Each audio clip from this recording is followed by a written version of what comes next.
मेरे पति की मौत के 1 साल बाद ही जानती है मेरे भागने से कुछ दिन पहले मेरे साथ क्या घटना घटी। हमेशा की तरह उस रात भी मैं करीब 11 बजे काम निपटा के अपने कमरे में चली गई। इतनी थकी थी कि बिस्तर पर लेटते ही नींद आ गई। कुंडी लगाना भी याद नहीं रहा। कुछ देर बाद ऐसा लगा जैसे कोई मुझसे लिपट कर सोया हुआ है। गर्दन पर गर्म सांसें महसूस कर मैं घबरा कर उठने लगी तो उसने मुझे दबोच लिया और गंदी हरकतें शुरू कर दी। अब तक मेरी आंखें अंधेरे में खिड़की से आती रोशनी में देखने कि अभ्यस्त हो चुकी थी। उसका चेहरा देखते ही मेरे मुंह से चीख निकल गई, क्योंकि वो तो मेरे कौन था वो और क्या हुआ था कुसुम के साथ। आज फिर मैंने उसे छत पर देखा, अलगनी पर कपड़े सुखाते हुए, पीली आभा लिए, गोरा रंग, पतली काया, तीखे नैन नक्श, मंझोला कद और हल्के प्रिंट की सफ़ेद साड़ी, चेहरे पर उदासी की परत। मुश्किल से 22-23 साल की होगी। मैं एकटक उसे देखती रही। मेरी तरफ पीठ होते हुए भी शायद उसे मेरे घूरने का एहसास हो गया था। उसने पलटकर मुझे देखा तो मैंने मुस्कुराकर हाथ हिला दिया। एक पल ठिठक कर उसने हाथ जोड़ दिए। खाली बाल्टी उठाकर जाने के उपक्रम में मेरे टोकने पर रुक गई। सुनो बेटा, क्या नाम है तुम्हारा? जी कुसुम। फिर वह ना रुकी, तेजी से सीढ़ियां उतर गई। मेरे पति ने रिटायर होने पर सरकारी मकान छोड़कर इसी कॉलोनी में एक 2 मंजिला मकान खरीद लिया था। मेरी बेटी कानपुर और बेटा चेन्नई में रहते थे। दोनों शादीशुदा थे। हमारा मकान और चौबे जी यानी कि कुसुम के ससुर का मकान भी जुड़ा हुआ था। दोनों छतों के बीच एक 3 फीट की दीवार थी जो आसानी से फांदी जा सकती थी। सर्दियाँ शुरू होने पर मैं अक्सर छत पर गुनगुनी धूप का आनंद लेने चली जाती थी। चौबाइन से छत पर ही 2-3 बार मुलाकात हुई थी, लेकिन बात कुछ आगे न बढ़ सकी। उनके रूखे हाव भाव से ही मैं समझ गई थी कि इस स्त्री से दूरी बनाए रखने में ही भलाई है। मेरी बगल वाली दूसरी पड़ोसन कलावती उतनी ही बातूनी थी जितनी चौबाइन मितभाषी। उसी से पता चला कि चौबे जी की परचून की दुकान है बाजार में। छोटा बेटा 12वीं में पढ़ता है और बड़ा बेटा पिछले वर्ष कोविड महामारी का शिकार बन गया। कुसुम उसी की विधवा है। बेचारी की शादी को 1 साल ही हुआ था कि उसका सुहाग उजड़ गया। पति जिस निजी कंपनी में क्लर्क था, वहाँ मिन्नतें कर चौबे जी ने कुसुम को बेटी की जगह नौकरी पर लगवा दिया। घर पर आते पैसे तो सभी को अच्छे लगते हैं, लेकिन बहू के प्रति कोई सहानुभूति नहीं है। चौबाइन तो उसे यही ताना देती है कि डायन आते ही मेरे बेटे को खा गई। घर का सारा काम कुसुम को सुपुर्द कर खुद आंगन में बैठी पान चबाती रहती है और मोहल्ले की औरतों के साथ बहु पुराण सुनाती और सुनती रहती है। बेचारी कुसुम दफ्तर और घर के काम निपटा कर थक कर देर रात सोने जा पाती है। सुना है बीए पास है। मेरे पूछने पर कि पढ़ी लिखी और आत्मनिर्भर होने पर भी वह इतनी दबी सहमी सी क्यों रहती है। अरे काहे की आत्मनिर्भर, तनख्वाह के सारे पैसे तो चौबाइन पहले ही दिन हड़प लेती है। इसे रोटी पानी दे रही है, ये क्या कम एहसान है उसका? कलावती हाथ नचाते हुए बोली। ये सब जानकर मुझे उस पतिविहीन संतानहीन युवती से, जो कि एक नारकी यातना से भरा जीवन जी रही थी, एक करुणा भरी सहानुभूति सी हो गई। मैं उससे बात करने का जब तब बहाना ढूंढती रहती थी, पर वह छत पर बहुत कम आने लगी थी। कुसुम की सास की कर्कश वाणी मुझे अपने कमरे तक सुनाई दे जाती थी। मैंने जवाब में कभी कुसुम का स्वर नहीं सुना। जाने किस मिट्टी की बनी थी, सहनशीलता की प्रतिमूर्ति थी वह। एक दोपहर जब कुसुम छत पर सूखते कपड़े उठाने आई तो हमारी आंखें चार हुई। मैं मुस्कुराई तो उसने नमस्ते किया। मैंने पहले से एक प्लेट में कुछ मठरियाँ और नींबू का अचार रखा था। उसे पास बुलाकर कहा, बेटा ज़रा देखना तो मठरी कैसी बनी है, आज ही बनाई है। कुसुम ने संकोचाते हुए आधा टुकड़ा मटरी का अचार के साथ लगाकर खाया और मुस्कुराते हुए बोली, आंटी जी बहुत स्वादिष्ट बनी है। फिर और लो, वरना मैं सोचूंगी मेरा दिल रखने को कह रही हो। कहते हुए मैंने 2 मठरियाँ और उसकी प्लेट में डाल दी। मैंने मनोहर कर उसे थोड़ा बहुत खिलाया तो मन को बहुत सुकून मिला। फिर तो मैंने अपनी ड्यूटी ही लगा ली उसे खिलाने पिलाने की। छत पर जो छोटा सा कमरा था उसमें नमकीन, मिठाई, शक्कर पारे, मठरी, पापड़ इत्यादि का स्टॉक रखने लगी। सुबह का सारा काम निपटा कर मैं छत पर निवार की खटिया पर धरना देकर बैठ जाती और कुसुम की राह तकती। जब कभी वह दिख जाती तो बहाने बनाकर उसे कुछ न कुछ जरूर खिला देती। वह भी मुझसे हिल मिल गई थी। मुरझाया चेहरा मुझसे बात करके खिल उठता तो मेरी छाती ठंडी हो जाती। उसकी हंसी के पीछे छुपी एक पीड़ा का एहसास होता था। पनीली आंखें अपने अंदर आंसुओं का समंदर दबाए रहती थी। एक रविवार मैंने मक्के की रोटी और सरसों का साग बनाया और चल पड़ी छत की ओर। कुसुम मुंडेर पर बैठी अपने गीले बाल सुखा रही थी। हम दोनों बातें करते हुए भोजन का आनंद ले रहे थे। कि चौबाइन दबे पाँव वहाँ कब आ पहुँची हमें पता ही नहीं चला। अच्छा तो यहाँ ये सब चलता है, तभी मैं कहूँ छत पर इतनी देर क्यों लगती है करमजली को। चौबाइन की दहाड़ सुनकर कुसुम के हाथ से प्लेट छूट गई। सहमकर सिर ढकते हुए वह तीर की सीढ़ियाँ उतर गई। मुझे खा जाने वाली निगाहों से देखते हुए चौबाइन बोली, देखो बहन जी, मैं आपसे लड़ना नहीं चाहती, लेकिन आप मेरी बहू से दूर ही रहो। ये खाना खिलाकर आप क्या साबित करना चाहती हो कि हम उसे खाने को नहीं देते? पता नहीं उसे क्या पट्टी पढ़ाती रहती हो। मैं हक्की बक्की थी, कुछ कहने को मुंह खोलती उससे पहले ही वह धम धम करती सीढ़ियों से उतर गई। काफ़ी समय तक उसके कुसुम पर बरसने की आवाज़ें आती रहीं। इस घटना के बाद कुसुम का छत पर आना लगभग बंद ही हो गया। शायद तब आती हूँ जब मैं छत पर नहीं होती थी। एक बार कुसुम ने पूछा था कि वह मुझे मौसी जी कह सकती हैं, अपना पंथा लगता है। मैं गदगद हो उठी थी। खुद पर मान भी आया कि एक उदास सहमी सी लड़की को मैंने हंसना बोलना सिखा दिया। मैं उसके सूने जीवन में एक ताज़ी हवा का झोंका बनकर आई थी, लेकिन उसकी सास ने उसे फिर एक घुटन और सर्द खामोशी में दूषित माहौल में जीने को विवश कर दिया। कलावती ये ताड़ गई थी कि मेरे दिल में कुसुम के प्रति प्रेम और करुणा है। बस रोज ही आकर चौबाइन के दुर्व्यवहार और अत्याचार की खबरें मुझे सुना जाती थी, जिससे मेरा मन और व्यथित हो जाता था। मेरे पति अक्सर मुझे यही समझाते रहते थे कि दूसरों के जीवन में दखल अंदाजी मत करने लगना और इस कलावती से भी दूरी बढ़ा लो, जिसका काम इधर की बात उधर करना है। मुझे उनकी बात ठीक लगी और मैंने आंगन में बैठना ही छोड़ दिया और बाहर का दरवाज़ा भी बंद ही रखती। करीब 3 महीने बाद की बात है। सुबह सुबह चौबे जी के घर से शोरगुल की आवाज़ें आने लगी। तभी कलावती ने दरवाज़ा खटखटाकर मुझे बाहर बुलाया और कहा, जल्दी से छत पर आ जाओ, बड़ी मज़ेदार खबर है। मैं अपने नारी सुलभ जिज्ञासु स्वभाव के चलते फटाफट ऊपर छत पर चली गई। कलावती पहले से ही मेरी छत पर मौजूद थी और छत के अगले हिस्से पर आने का इशारा करने लगी। वहाँ से चौबे जी का खुला आंगन दिखाई देता था।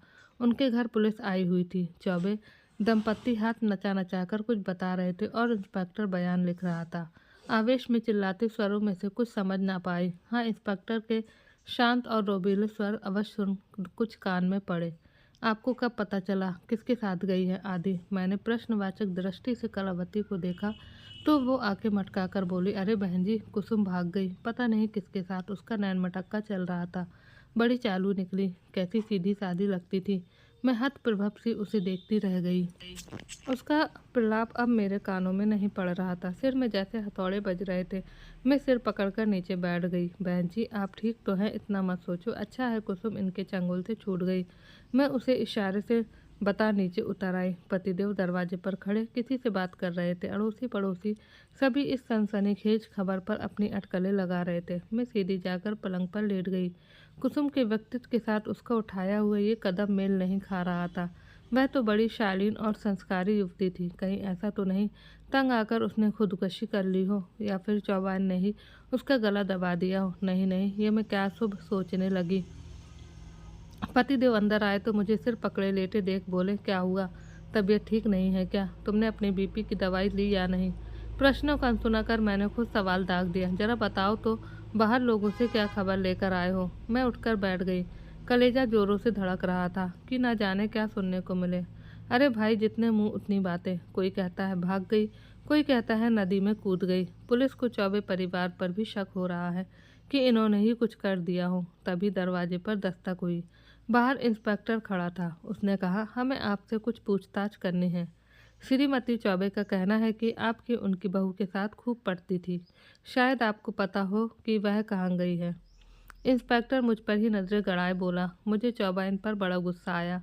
मुझे क्यों फंसा रही है ये औरत? पतिदेव ने आंगन में पड़ी कुर्सी को इशारा करते हुए इंस्पेक्टर को बैठने को कहा। मैंने इंस्पेक्टर को बताया कि कभी कभी छत पर कुसुम से बात हो जाती थी, लेकिन उसकी सास को पसंद नहीं था कुसुम का किसी से बातचीत करना, इसलिए उसने छत पर आना ही छोड़ दिया था। मेरी तो कई दिनों से ना उससे बात हुई और ना ही उसे देखा। इंस्पेक्टर बयान नोट करके चला गया। लोग भी तितर बितर हो गए। चौबाइन का अनगर प्रलाप घंटों चलता रहा। कुसुम का कुछ पता नहीं चला और धीरे धीरे जैसे ये बात उठी थी वैसे ही दब भी गई। कुसुम की माँ खबर मिलने पर आई थी, लेकिन चौबाइन ने कुसुम पर इतने लांछन लगाए कि बेचारी रोती कलपती उल्टे पांव लौट गई। हल्की हल्की सर्दी की शुरुआत हो चुकी थी। अचानक हमें कानपुर जाना पड़ा। बेटी का गाल ब्लेडर का ऑपरेशन हुआ था। कुछ दिन देखभाल की ज़रूरत थी। एक दिन मैं बाजार सब्जी लेने गई तो साथ वाली दुकान पर मोलभाव करती महिला की आवाज़ कुछ जानी पहचानी सी लगी। सब्जी वाले को पैसे देकर जैसे ही वह पलटी, हमारी आंखें चार हुईं। हम दोनों ही सकते में आ गए, क्योंकि इस तरह अचानक मिलने की कोई उम्मीद नहीं थी। पहले कुसुम ने ही बढ़कर मेरे पाँव छू लिए। मौसी जी, कैसी हो आप? यहाँ कैसे? अच्छा, दीदी के पास आई होंगी। उसे याद था कि मेरी बेटी कानपुर में रहती है। इस कुसुम और पहले वाली कुसुम में कोई समानता नहीं थी। ये तो एक ताजे खिले पुष्प की भांति अपने नाम को सार्थक कर रही थी। भरा भरा शरीर, तनाव रहित चेहरा। अरे, मेरी नज़र उसके पेट के उभार पर जा अटकी। उसने आंचल ठीक करते हुए पेट से सब्जी का थैला टिका दिया। मेरी निगाहों ने उसका मुआयना करते हुए माथे पर लगी बिंदी और मांग के सिंदूर को भी देख लिया तो लोग सच ही कह रहे थे कि वह किसी के साथ मुंह काला करके ही भागी थी। कहाँ मैं ये सोचकर संतुष्ट थी कि ये चौबे जी के नर्क से छूट गई थी, लेकिन आज उसे एक विवाहिता स्त्री जैसा श्रृंगार किए देखकर मन वितृष्णा से भर गया। मेरे मन में बसी उसकी शालीन छवि कहीं खो गई। हृदय चौटिल हो उठा। मेरे मन के भावों को चेहरे पर पढ़कर वह मेरा हाथ पकड़कर एक और ले जाती हुई बोली, मौसी जी, आप भी औरों की तरह मुझे कलंकिनी समझ रही हैं ना? मुझे औरों की परवाह नहीं, लेकिन आप मुझे गलत समझेंगी तो बहुत पीड़ा होगी। मैंने ऐसा कदम क्यों उठाया, ये सुनाए बिना मैं आपको यहाँ से नहीं जाने दूंगी। मैं यंत्रवत उसके साथ चलती गई, जैसे मुझे सांप सूंघ गया था। मुंह से कोई शब्द नहीं निकल रहे थे। महीनों से मन में दबे प्रश्नों के उत्तर पाने की उत्कंठा दिल उछाले मार रही थी। मैंने अपनी बेटी को फ़ोन करके बता दिया कि मैं घर देर से आऊँगी। हम पास में ही एक पार्क की बेंच पर जा बैठे। मौसी जी, आप मुझसे नाराज़ हैं ना? सच बताइए। मैं तब तक अपनी शक्ति की स्थिति से बाहर आ चुकी थी।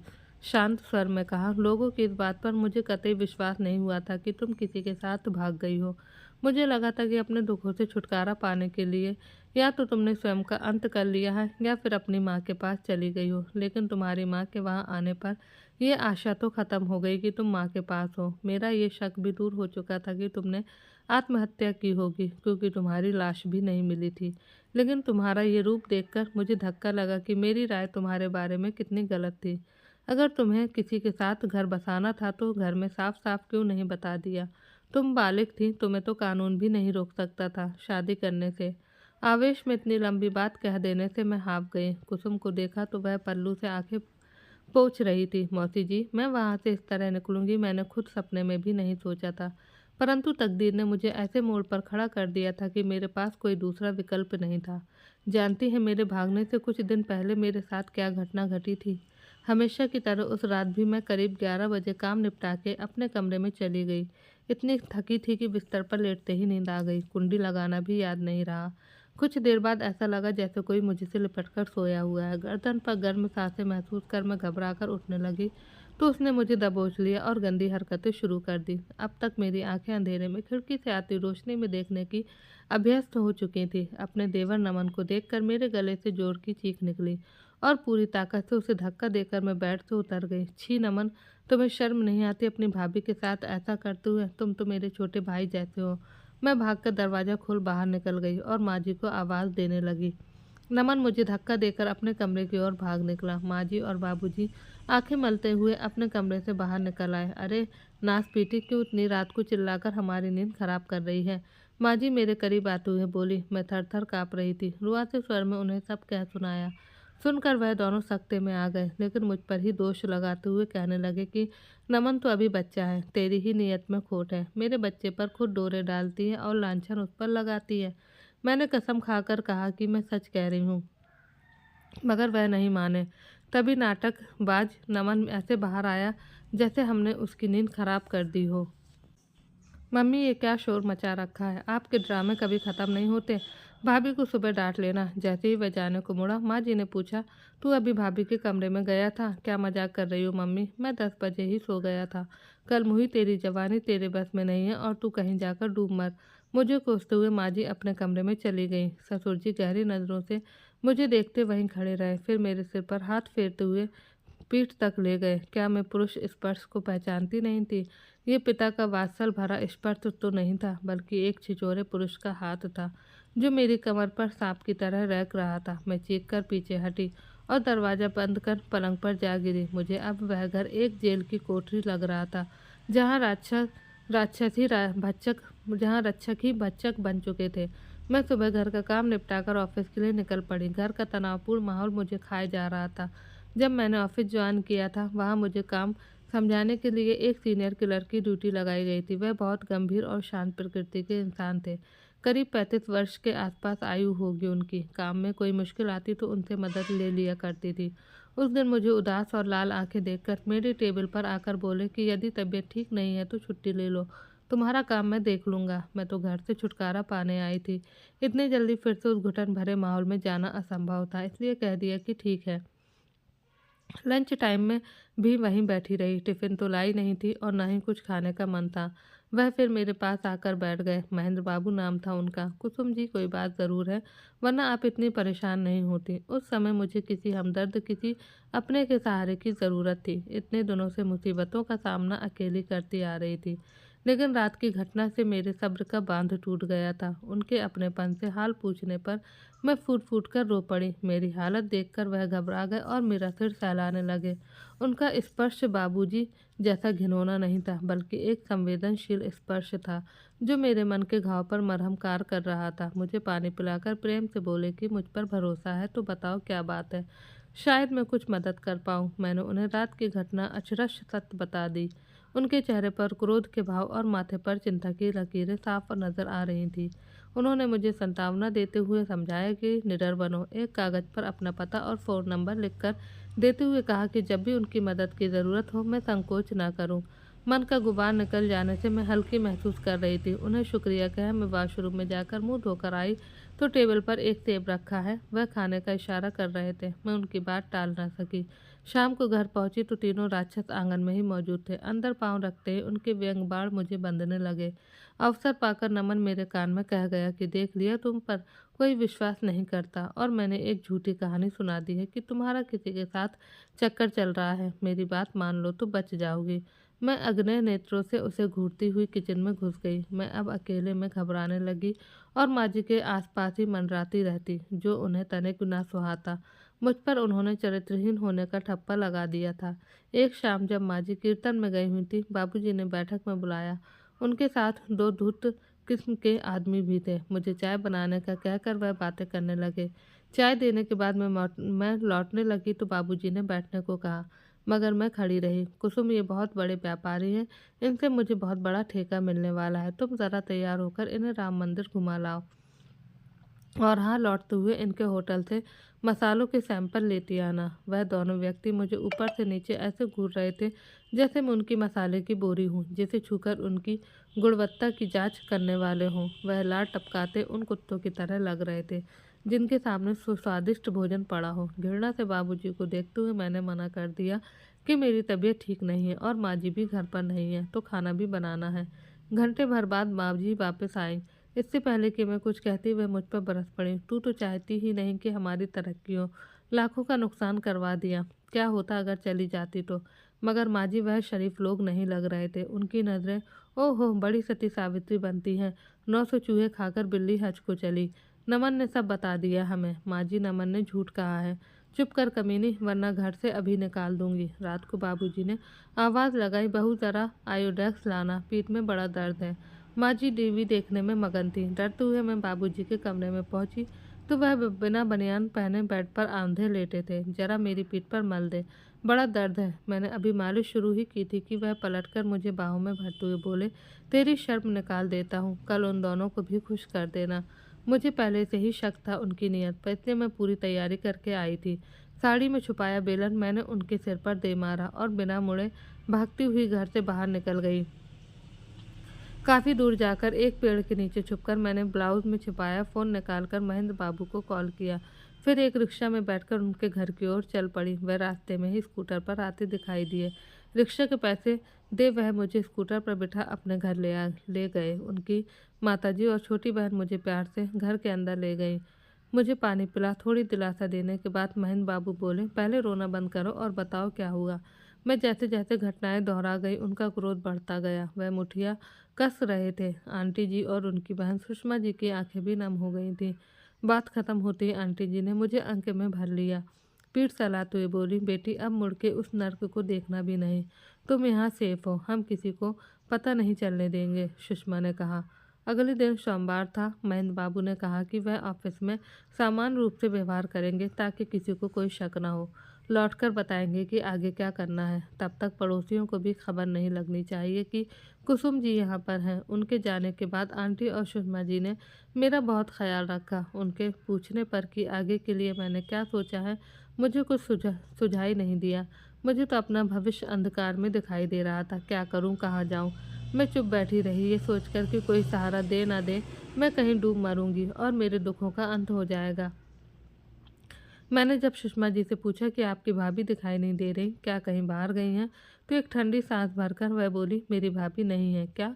महेंद्र बाबू ने अब तक शादी नहीं की? नहीं, ऐसा नहीं है। 8 साल पहले भैया दूल्हा बनकर चंदा भाभी को ब्याह कर लाए थे। खुशहाल परिवार था हमारा।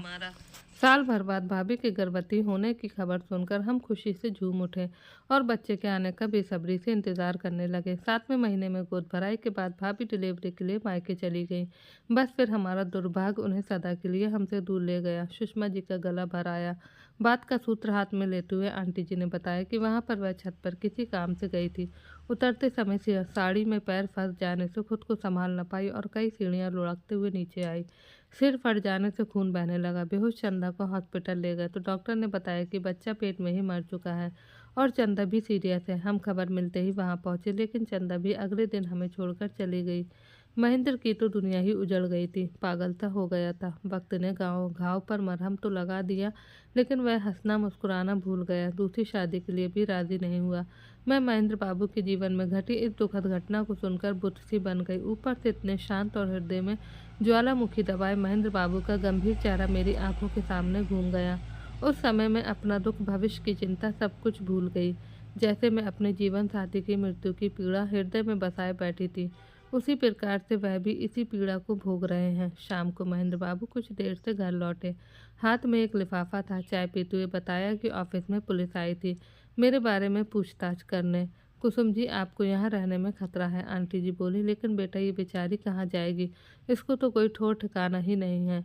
माँ, मैं इसका इंतजाम करके आया हूँ। लिफाफे को इंकित करते हुए वो बोले, इसमें 2 बुर्के हैं, सुषमा और कुसुम जी का। सुबह 4 बजे वाली बस पकड़कर कानपुर के लिए रवाना हो जाएगी। हफ्ते भर बाद मैं और आप भी वहां पहुंच जाएंगे और इनका कुछ बंदोबस्त कर देंगे। आपस में सलाह मशवरा कर हम रात को ही जल्दी सो गए। सुषमा जी के पति हमें लेने कानपुर बस स्टैंड आ गए थे। उन्हें रात को ही फ़ोन कर पर बता दिया गया था। वह भी काफ़ी मिलनसार और हंसमुख स्वभाव के थे। जैसा तय हुआ था, शनिवार को मैं महेंद्र बाबू भी अपनी माताजी के साथ कानपुर पहुंच गए थे। मैंने एक बात पर गौर किया कि जब मैं और महेंद्र बाबू इधर उधर होते तो बाकी तीनों लोग कुछ खुसुर पुसुर करने लगते और हमें आते देख चुप हो जाते। मुझे लगने लगा कि मैं उन पर बोझ बन गई हूँ और उन्हें समझ नहीं आ रहा है कि मुझसे कैसे छुटकारा पाया जाए। आखिर एक शाम चाय पीते समय मैंने ये बात छेड़ दी कि मैं उन पर और बोझ नहीं बनना चाहती और वहाँ से चले जाना चाहती हूँ। सहसा मेरा निर्णय सुनकर सब हतप्रभ रह गए। लेकिन आप कहाँ जाएंगी? महेंद्र बाबू एकदम बोल उठे। कहीं भी जहाँ किस्मत ले जाए, लेकिन ना तो तुम्हारे पास पैसे हैं और ना ही घर। कहाँ रहोगी? ये सुषमा जी की आवाज़ थी। और जिन भेड़ियों से तुम बचकर आई हो, क्या वह कहीं और नहीं मिलेंगे? अकेली सामना कर लोगी उनका? आंटी जी उठकर मेरे पास आकर बोली। मैं मूक बैठी आंसू बहाती रही। उन प्रश्नों का उत्तर स्वयं मेरे पास भी नहीं था। सोचा था यहाँ से निकलकर गंगा में जा डूब मरूंगी। अचानक विजय जी, यानी कि सुषमा जी के पति ने जो कहा, जिसे सुन मैं और महेंद्र बाबू दोनों ही चौंक पड़े। देखो कुसुम, तुम और महेंद्र जी दोनों एक ही नाव में सवार हो। तुम दोनों ने ही अपने जीवन साथी को खोया है। तुम एक दूसरे के दर्द को महसूस कर सकते हो। क्यों ना तुम जीवन साथी बनकर एक दूसरे के जीवन में आई इस कमी को पूरा कर दो। विजय जी, ये आप कैसी बातें कर रहे हैं? मैंने ऐसा सपने में भी नहीं सोचा। ये तो कुसुम जी की मजबूरी का फायदा उठाना हुआ। महेंद्र बाबू तेज में आकर बोले। देख महेंद्र, हम सभी ने सोच समझकर ये उचित फैसला लिया है। तुम कब तक अकेले जिंदगी काटोगे और कुसुम बेसहारा कहाँ धक्के खाती रहेगी? तुम्हारे रूप में उसे एक मजबूत और सम्मानित सहारा मिलेगा और मुझे मेरी बहू आंटी जी ने प्यार से मुझे गले लगा लिया। नहीं, ये ठीक नहीं है कुसुम जी, मेरे बारे में क्या सोचूंगी? उन्हें तो लगेगा उनकी मदद करने के पीछे मेरा अपना स्वार्थ था। आपने तो इनसे भी नहीं पूछा, अपनी राय इन पर थोप दी होगी। महन बाबू दुखी भाव से सिर झुकाए वहां से चले गए। मेरा दिल धोखने की रफ्तार से चल रहा था। मैंने खुद इस विषय में नहीं सोचा था। उन तीनों का चुपके चुपके बात करने का आशय अब समझ में आया। अपनी बेचारगी पर मुझे रोना आ रहा था। शक भी हो रहा था कि कहीं ये परिवार भी बाद में अपना असली रंग ना दिखा दे। दूध का जला छाछ को भी फूक फूक कर पीता है। मेरी जिंदगी की नाव तूफान में थपेड़े खाती इधर उधर डोल रही थी। कोई किनारा नजर नहीं आ रहा था। उन तीनों के तर्कों में दम था, बात में सच्चाई थी, यहाँ उनका संरक्षण भी था।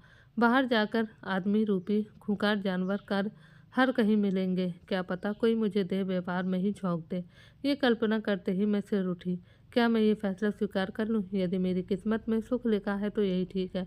अगर यहाँ पर भी मेरे साथ गलत व्यवहार हुआ तो गंगा मैया तो आखिरी विकल्प है ही। मैं चुप बैठी उनकी दलीलें और सहारा देने की बातें सुनती रही। मुझे पशुपेश में डाले वह लोग वहां से उठ गए। कुछ घंटों बाद सुषमा जी मेरे पास आई और मेरा हाथ थाम कर बोली, देखो कुसुम, हमने तो अपनी बात तुम्हें बता दी, लेकिन तुम्हारी स्वीकृति के बिना कुछ नहीं होगा। अब तक परिस्थिति की गंभीरता का अंदाजा तो तुम्हें लग ही गया होगा। यदि अभी भी जाना चाहती हो तो हम तुम्हें रोकेंगे नहीं। तुम्हारी यथासंभव सहायता भी करेंगे और नौकरी भी ढूंढ कर देंगे, लेकिन अकेली रहकर तुम खुद को कितना बचा पाओगी, इसमें संदेह है। एक परिवार, पति का साथ और सम्मानजनक जीवन को ठुकराना चाहती हो तो तुम्हारी इच्छा। सुषमा जी कुछ क्षण भर मेरे मुख के भाव टटोलती रहीं, लेकिन उत्तर न मिलने पर एक गहरी सांस लेकर उठने लगी तो मैंने हाथ पकड़कर रोक लिया। दीदी, मैंने आप सबकी बात पर गौर किया है, लेकिन मुझे ये महसूस हो रहा है कि मुझ पर सहानुभूति और दया दिखाकर ही आप ये निर्णय ले रहे हैं। हो सकता है बाद में इस फैसले पर आपको पछतावा होने लगे। मयंक बाबू भी ये नहीं चाहते तो बात आगे बढ़ाने का कोई फ़ायदा नहीं। मैं आप सबकी दिल से आभारी हूँ कि आप सब ने मेरे बारे में ये सोचा, मुझे लाचार को सहारा दिया, पराया नहीं समझा।